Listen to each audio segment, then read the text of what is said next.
tardes, amigos. Este es el programa Diálogos de Montonero. Bueno, el cronograma electoral en el Perú ha comenzado a moverse.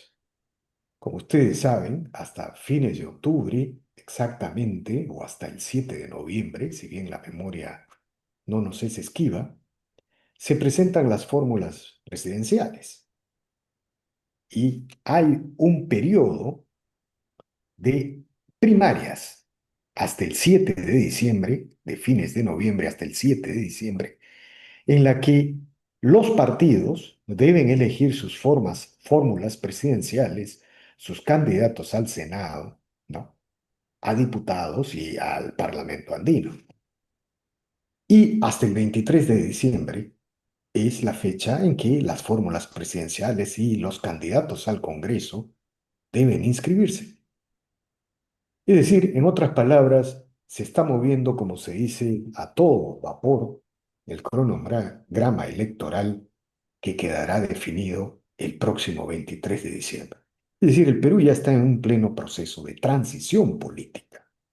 Ahora bien, nos gustaría resaltar algo muy importante que muchas veces no se quiere subrayar en el análisis político, la foto del momento tal como lo registran todas las encuestas, más allá que algunos lancen una humareda para que la foto no aparezca clara. Las fotos tienen que ser fotos. Nadie está señalando que las cosas van a ser así. En un proceso electoral hay fotografías, hay tendencias y hay predicciones, pero quien quiera hacer una predicción generalmente falla en este mundo tan complicado de las redes sociales, de la sociedad de redes. Lo cierto es que los candidatos de la centro derecha encabezan las encuestas. Rafael López Aliaga, Keiko Fujimori, Carlos Álvarez, ¿no? Y en general, otros candidatos de la centro derecha. Por otro lado, hay la mitad de los electores que no ha definido su voto. Pero, amigos, particularmente al suscrito le parece casi bien complicado que la gente vuelva a votar dos veces con el pie, como se suele decir. El 2021 la gente votó con el pie, votó a sabiendas que estaba votando por el peor candidato de la historia republicana, el menos preparado, y más allá de que sea verdad o no, porque el declive empezó mucho más atrás, la gente identifica que el Perú está en declive desde que Castillo llegó al poder. Y por eso mismo no es arbitrario que en la foto del día de hoy, más allá de que una encuestadora ponga un tal M. Vizcarra, en la foto del día de hoy, los candidatos de la centro derecha aparezcan encabezando las encuestas. Y por otro lado, quien liderará, seguramente, uno puede especular, uno finalmente no puede predecir, quien liderará esa mitad de electores que no han definido su voto probablemente no sea un candidato de la izquierda, porque inmediatamente la gente va a recordar qué significa votar con los pies. Entonces, ese es el escenario electoral y queremos reflexionar, bueno, ese es nuestro punto de vista, queremos reflexionar el día de hoy sobre estos temas y para eso hemos convocado a nuestro amigo Juan Sheput, político de larga trayectoria, es congresista, es ministro y sobre todo vinculado a varias campañas electorales en el país. Y le decimos, buenas tardes, Juan, gracias por la conversación. Muy buenas tardes, Víctor. Es un placer conversar contigo nuevamente. Bueno, ya están de alguna manera los candidatos en plaza, empezando a correr, ¿no? Y, digamos, llama la atención el regreso de Keiko Fujimori, ¿no? Digamos, es la noticia más relevante, por decirlo de ni para bien ni para mal. Inmediatamente en el Perú se han empezado a desatar los movimientos del antivoto. Un comentario al respecto o como tú desees empezar una conversación sobre la coyuntura. Ok, muchas gracias. Evidentemente ya tenemos el universo de candidatos según el cronograma electoral. Ya no puede surgir uno nuevo aparte de esa relación que ya todos conocemos. Y tendremos los candidatos definitivos en lo que hacia finales del mes de noviembre hasta la primera semana de diciembre. Ese es un hecho concreto.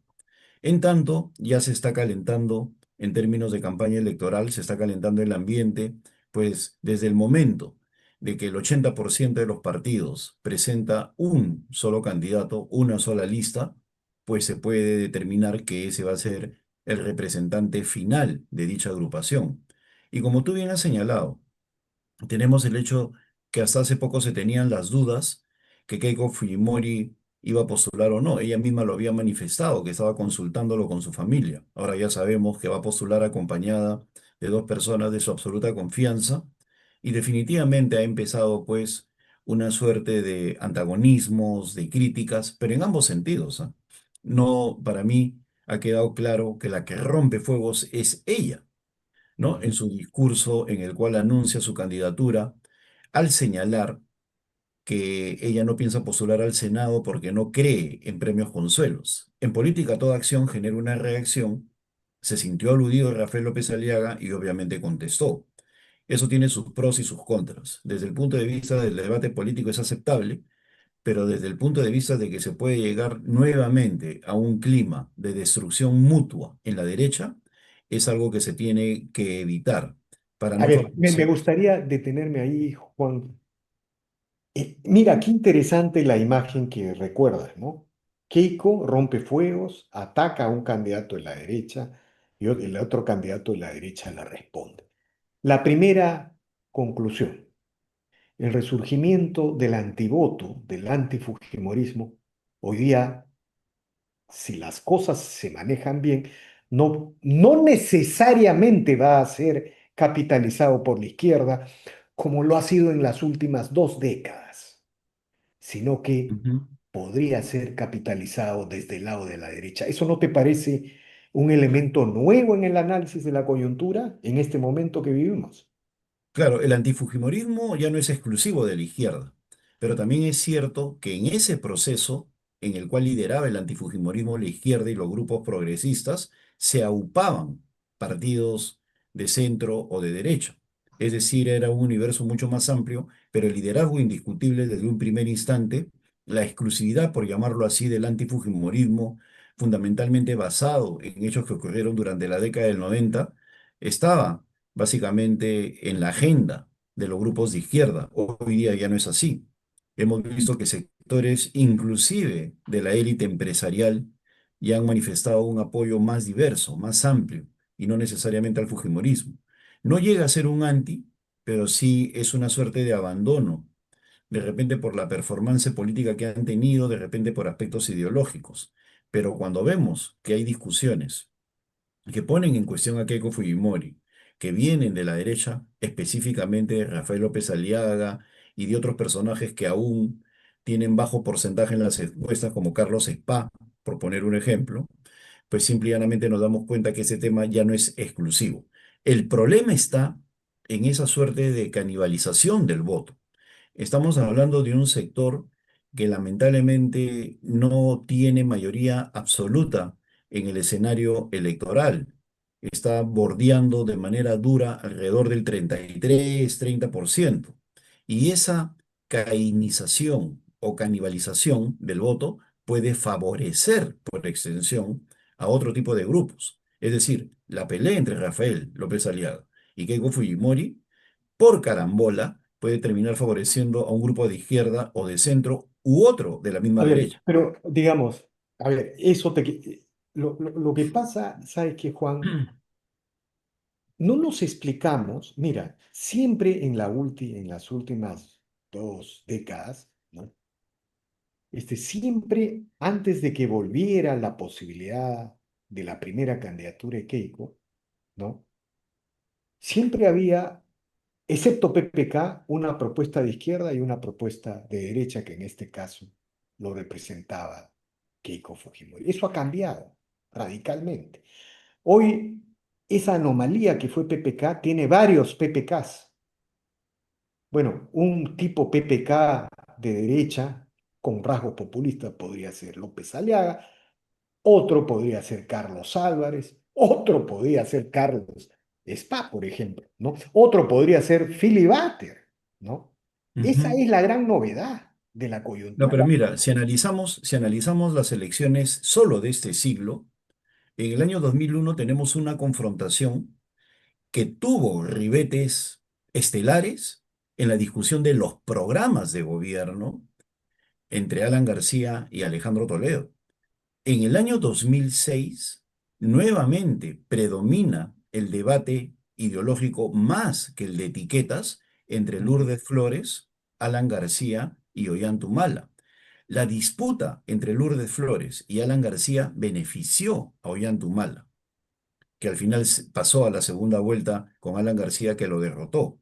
En el año 2011, nuevamente, empieza la discusión política entre personas que disputaban el escenario de derecha: Keiko Fujimori, Pedro Pablo Kuczynski, César Acuña, el mismo Alejandro Toledo, Alan García, ¿no? Perdón, Alan García en el 2011 no, y gana Ollanta beneficiando, Ollanta Humala beneficiándose de esa pelea entre aquellos que estaban en la derecha. O sea, no estamos en una situación novedosa. En lugar de atacar a Te Ollanta digo, Humala, ¿me permites un momento ahí? Te digo ujú, cuál es la gran novedad de la coyuntura, que la izquierda no había llegado al poder en esos momentos. La izquierda en el Perú, como en Chile, como en Colombia, y ese es el gran problema en el análisis político que yo veo que se desarrolla el día de hoy en los medios oficiales. La izquierda ha llegado al poder.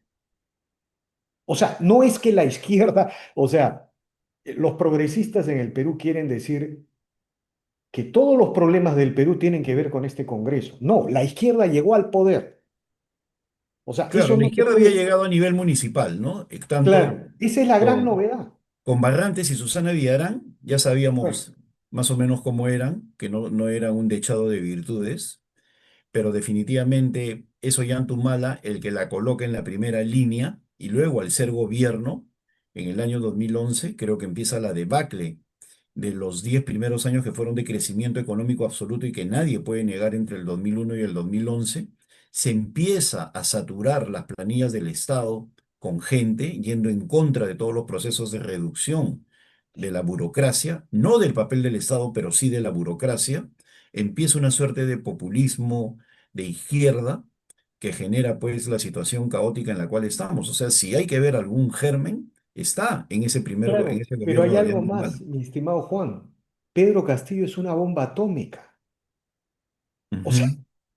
es cierto, toda la debacle empezó con Ollanta Humala, pero que Pedro Castillo, es que eso no está en el análisis de la coyuntura de No, lo pero que por llamamos. eso, para hacer un análisis de Pedro Castillo tenemos que remontarnos Ah, al no, germen, al claro, origen, pero ¿no? por Y hay supuesto una que, línea de desarrollo. claro, por supuesto que sí, tienes razón en eso.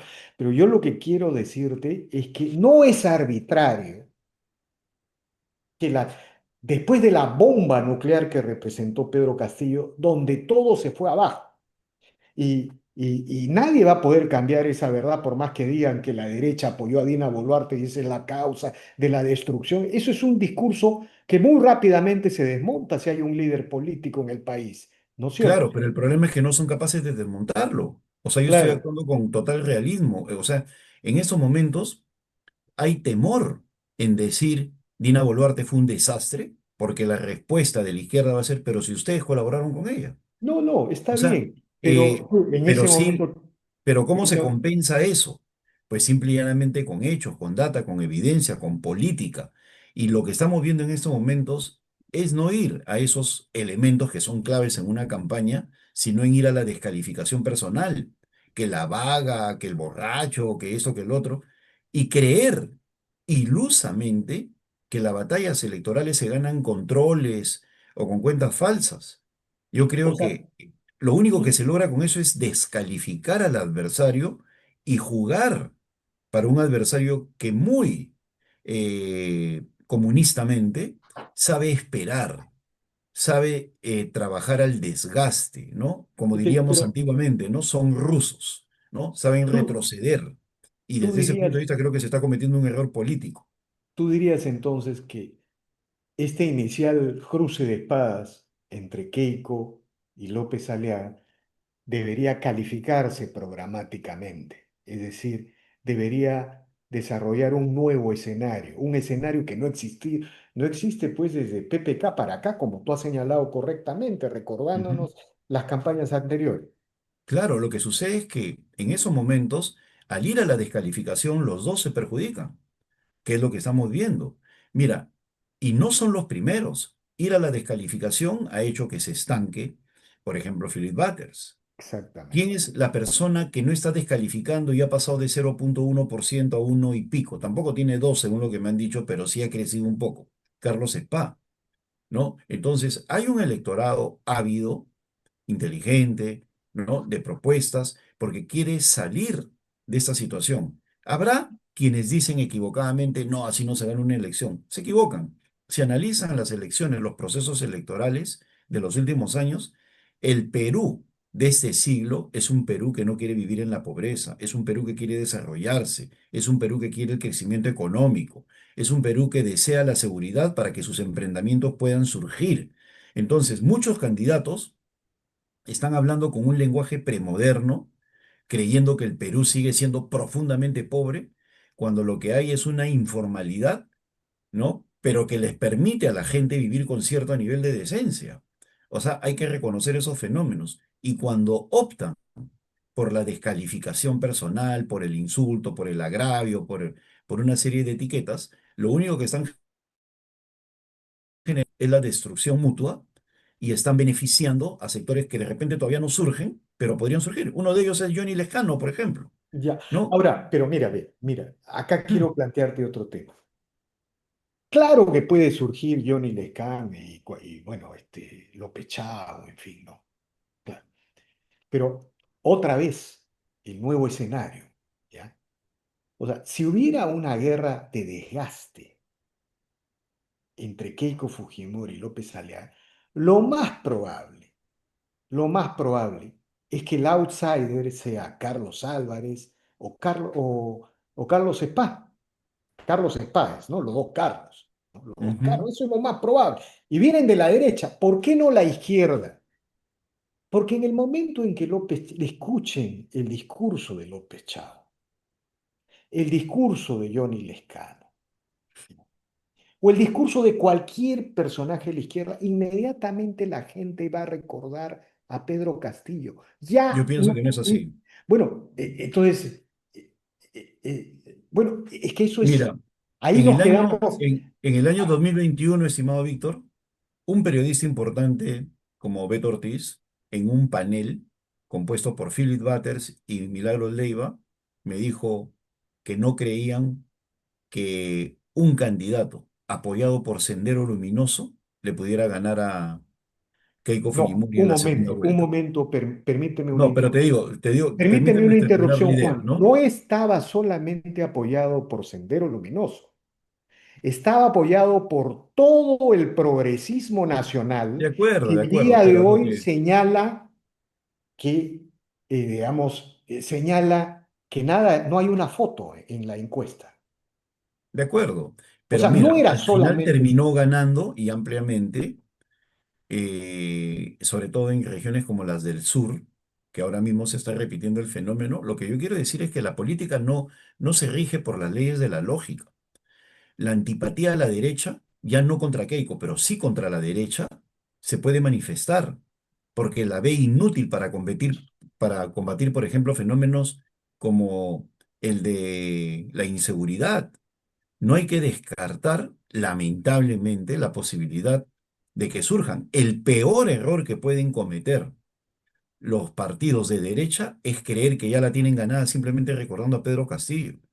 No, Ese no, es el está peor bien. error. No, no, no, no. Yo estoy absolutamente de acuerdo con eso. Es más, yo te diría que la derecha que va a ganar es la que toma en estos Ya, momentos pero acá espacios viene el principal de públicos. los errores. Yo no sé por qué tipo de cálculo no empiezan ahora a señalar que todos los problemas que tenemos en esos momentos son motivados por un presidente absolutamente incompetente que llegó con la izquierda a la cabeza. Y te doy un solo caso. A mí me parece increíble que ninguno, no de los candidatos presidenciales, sino de los voceros de los partidos que lideran momentáneamente esto, que son Fuerza Popular y Renovación Popular, le conteste a Vladimir Cerrón. Mm. que permanentemente habla en contra de esos dos partidos específicamente, ¿no? Ahora, Y Juan, genera una corriente de opinión que está en contra de ellos. Juan, mira, seguramente tenemos matices. Bueno, estas cosas se comprobarán, ¿no? Lo importante, yo recuerdo que una de las características de los análisis de Manuel Dornelas en sus columnas eran que eran verificables en el tiempo. O sea, en Ujú. el Perú, como digamos, ya en el Perú del siglo XXI, como las redes se multiplican, es un Big Bang informativo. El análisis político puede sostener cualquier tesis, pero no se verifica ni se confirma en el tiempo. Pero más allá de cualquier diferencia, yo no sé qué te parece esta aproximación. En realidad, el candidato de la derecha que va a liderar la representación de este espacio de la centro derecha, que son dos tercios del electorado. La izquierda, el voto duro de la izquierda llega al 25-30%.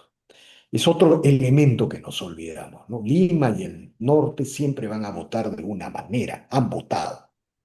Pero en realidad el candidato que va a liderar a la centro derecha, ¿tú no crees que es el que va a tomar la campaña electoral en el sur? Recuerda que García, por ejemplo, le ganó a Lourdes Flores porque él lideró la campaña en el sur. Y el sur Ujú. está tomado, no van a dejar poner personeros, van a querer hacer a la derecha lo mismo que le hicieron a Filiberto. ¿Cuál Bueno, es en tu estos impresión momentos hay sobre candidatos que parece que no van a hacer campaña en el sur, y lo eso? cual Sí. también considero que es un error.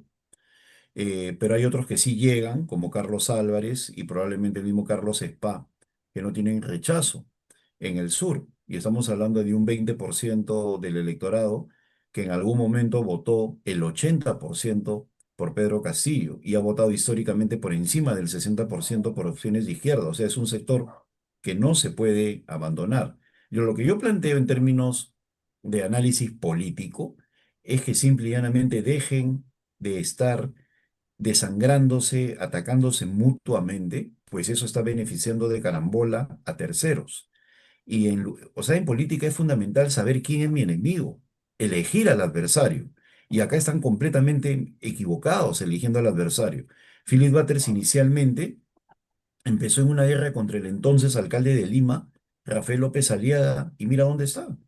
Se estancó, Mira, ¿no? O sea, recuerdo que era, fuiste. en lugar de atacar a Dina Boluarte o a Pedro Castillo, se enfrascó contra Rafael López Aliaga. Ahora tenemos una disputa entre los mismos voceros fujimoristas en general y Rafael López Aliaga y viceversa. Mientras tanto, hay un sector que está a la expectativa, que todavía no se manifiesta, pero que en los próximos meses puede hacerlo. Mira, esta campaña siempre ha tenido estas características. Pullas iniciales entre noviembre y diciembre y destapes, propuestas, o sea, una mezcla de todo a partir de enero del próximo año que está a la vuelta de la esquina. Acá hay otro elemento que todavía no se está configurando y en ese sentido es distinto a campañas anteriores. ¿Quiénes son los voceros? La mejor forma que un candidato no se desgaste es teniendo un equipo de voceros.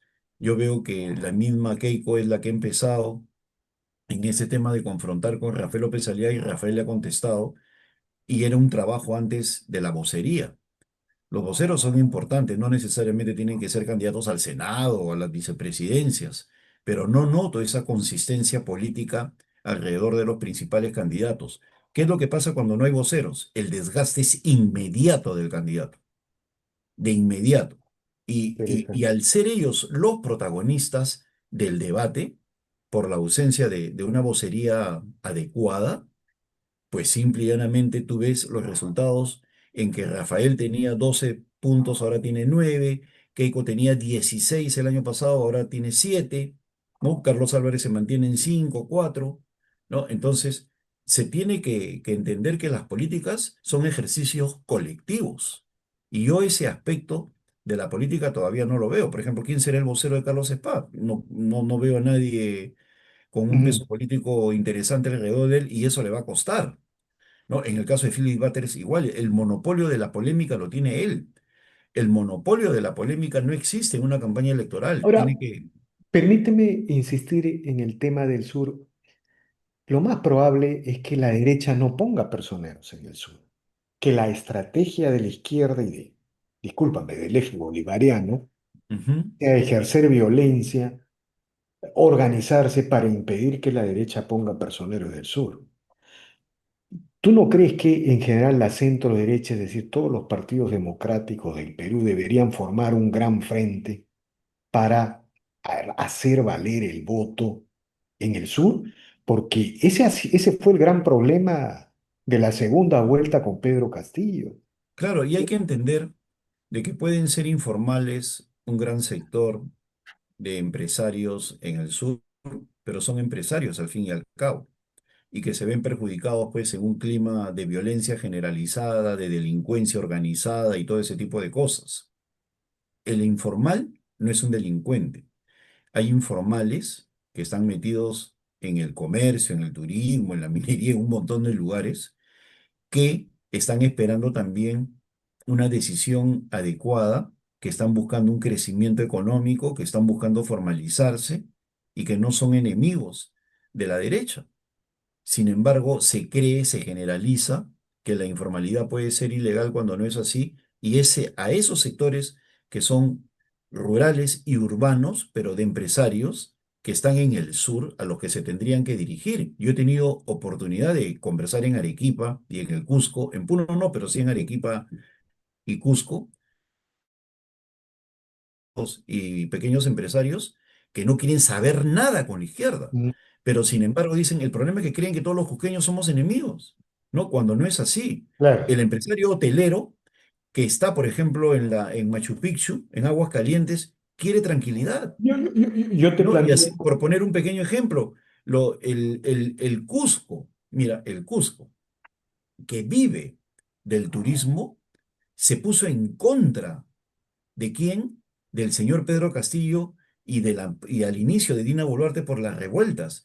¿Por qué paran las revueltas en el Cusco? ¿Por qué se detienen? Porque el empresariado hizo una marcha indicando así ya es. basta, ¿no? Entonces, No, y Juan, ahí déjame agregar algo. ¿Te acuerdas cuando el PBI, recesión hubo en 2023?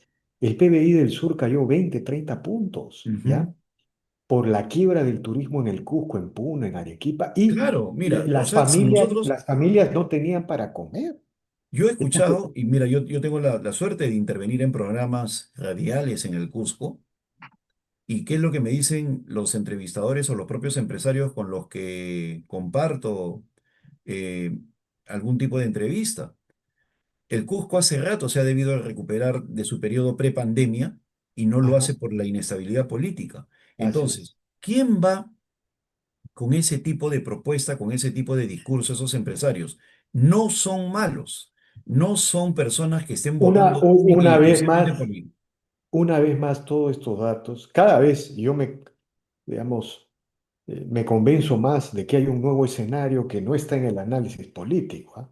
Porque todo lo que tú estás señalando, lo que puede producir en el sur es que en algunas regiones ganen algunos movimientos de derecha, Por supuesto, como hay sucedía antes distritos. con el belaundismo, con el aprismo. Igual en Arequipa, ¿no? En No, Tacna. Yo acabo de tener una entrevista de una hora en una radio importante, de una hora, ¿no? En la cual la gente está esperando que se resurja el comercio, que venga tranquilidad, que los servicios se activen, que están así es. paralizados por temas como la Y la izquierda delincuencia o una aparece, ausencia de política de fronteras. y la izquierda aparece como la fuente de la violencia y de la Así recesión. es, ven a la Todo izquierda como una fuente de inestabilidad y de incapacidad. Por eso te digo, a veces surge el espejismo en función de un evento aislado y se generaliza, y yo creo que la derecha tiene que entender que en una campaña política hay que tomar riesgos. Y como se dice, en gestión del riesgo, a veces si el riesgo es mayor, el beneficio también es mayor. Yo creo que vale la pena entender lo importante que es la Plaza del Sur, y es allí donde tú tienes que ver la capacidad de los voceros. De repente no puede ir el candidato por el tiempo que hay también, que es escaso, ya quedan 5 meses. Mira, 5 meses son 35 semanas. El Perú tiene 25 regiones. A razón de una región, va a ser de una región por semana, va a ser muy, pero muy, muy así difícil es. que en Pregunta cinco final. meses, 5 meses, que son 20 semanas en realidad, perdón, pueda recorrer todo el país. Pregunta final, estimado Juan. Hay un viento medio huracanado a favor de la derecha en América Latina. Mira, el triunfo en Bolivia del presidente Rodrigo Paz, el triunfo reciente de Milei en las elecciones de medio término en el Congreso Ujú. argentino, las proyecciones en las encuestas en las elecciones de Chile, ¿no? Eso va a jugar un papel en la Sin campaña ninguna duda, electoral. pero en la medida que analicen los fenómenos, ¿no? ¿Qué es lo que hace Milei? ¿Qué es lo que hace Paz? ¿Qué es lo que está haciendo en este momento la derecha chilena? Están antagonizando, pero ¿en qué? En el fracaso de los modelos de izquierda, en la situación a la cual se ha llegado. Y eso está hoy ausente del debate. Esto ya no es la foto del momento. Estamos hablando de una película que se mantiene los últimos 7 meses en los cuales los partidos de derecha son los que están adelante. Están perdiendo la oportunidad porque por disputar el primer lugar están aniquilándose entre ellos. Yo creo que estamos a tiempo de que empiecen a hacer una campaña más inteligente que deje de lado los enfrentamientos y los roces entre el mismo sector y apuesten por una posición de país que involucre definitivamente al sur. De acuerdo, de acuerdo.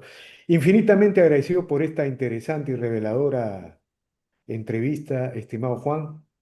Muy, muy importantes anotaciones, precisiones sobre la coyuntura. Y bueno, seguiremos conversando como siempre ya lo hacemos en este portal. Muchas Muchas gracias. gracias a ti, Víctor Andrés. Un placer. Bien, bien, Juan. Bien, amigos, esta ha sido una nueva edición de Diálogos en Montonero. No olvide de suscribirse al canal, dejar su comentario. Así este proyecto sigue avanzando. Gracias.